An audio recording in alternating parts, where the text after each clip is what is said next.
there for, whether it is for seniors, whether it is for people, survivors of domestic violence, families, women and children. And we're very glad she's there for the healthcare reform. She was right there pushing for it. And Ms. Meng, it's great that you support the comprehensive immigration reform, which will be very beneficial to a lot of Asians and Asian Americans, and especially South Asians. There's one request.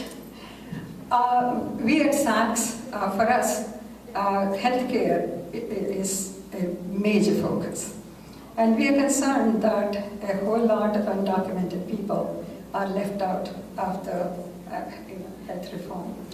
And I'm sure you will use your influence for this issue to come up and make sure that this will be resolved somehow. And it's our pleasure and honor to honor you today for your, all the work that you do. I'm so pleased.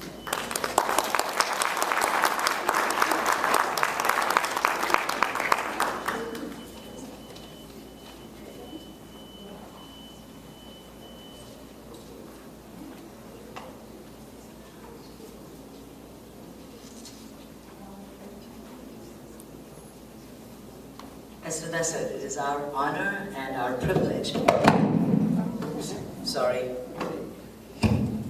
to present this plaque to Congresswoman Grace Meng, and it reads, South Asian Council for Social Services honors Congresswoman Grace Meng for her vision, zeal, and unwavering commitment to transforming the economic and social climate in Queens, New York, October 12, 2013. Thank you.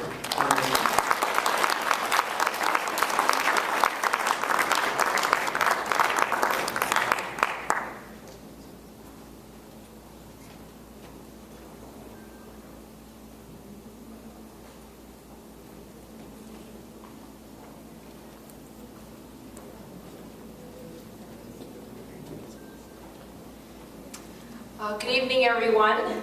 I am so honored to receive this award and so proud to be here today with Sudha and all supporters of SACSS.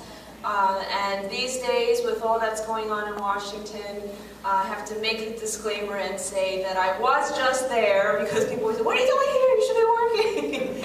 But I did recently just get off the plane from Washington, and I am more than happy to talk to you about what is going on. It's a little hard for me, as much as I try not to be political about it, so I won't get into details on stage at this wonderful gathering.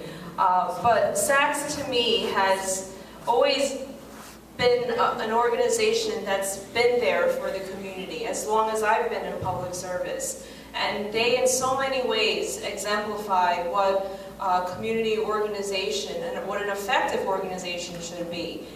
They have strong ties to the local community. They work right within, literally, the streets and the blocks of the neighborhoods. And they help, they are a great sort of cultural bridge between various generations, the younger generations and the older generations. And not only that, but just do such a wonderful job, and I've learned so much from Sudha about working together and collaborating with groups and leaders from various ethnic backgrounds and organizations. And that's something that all of us, especially in Congress, could learn a lot of lessons from. I just really wanted to be here, not just to accept this award, but to thank SACSS for all that you do for an organization that has really only been in existence since the year 2000. You've helped so many people, so many new immigrants who, regardless of your ethnicity, call Flushing and the surrounding areas of Queens their very first home. SACSS has been there to be able to provide access to services. And as we all work together to try to make sure that this new health law that affects and can help so many people throughout the country, but especially in Queens and throughout New York City. And regardless of whether you support Obamacare, whether you support new healthcare reform, it's just really hard for me personally to grasp what opponents of the new law are against. You know, what are you against helping more people have more and better access to health care in the long term, which saves all of us taxpayers money? And to shut down government over a disagreement about policy is very hard for me to grasp also.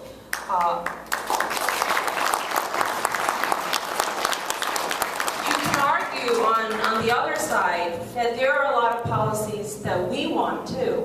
We want comprehensive immigration reform.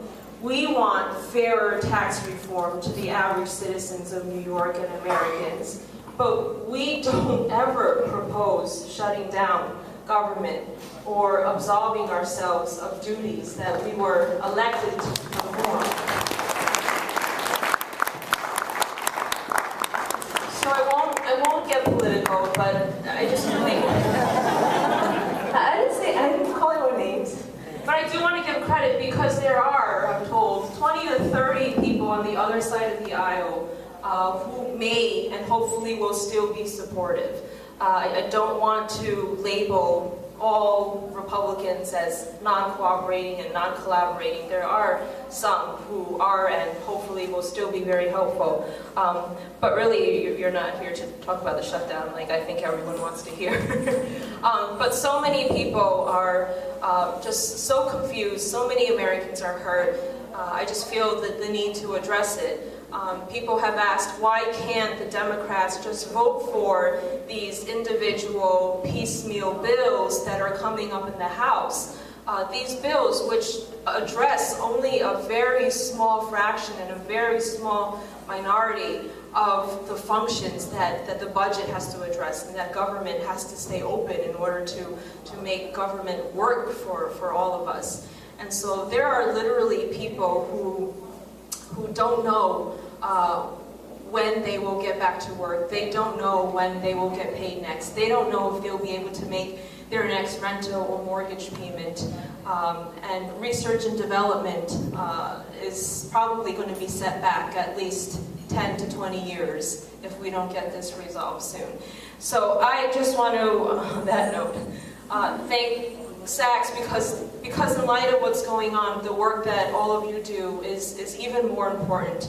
There are so many individuals and families who are hurting, and SACSS opens its doors to all of them. So I want to, on behalf of the community, thank SACSS for being there for the community. We all need you, and we will all continue to support you.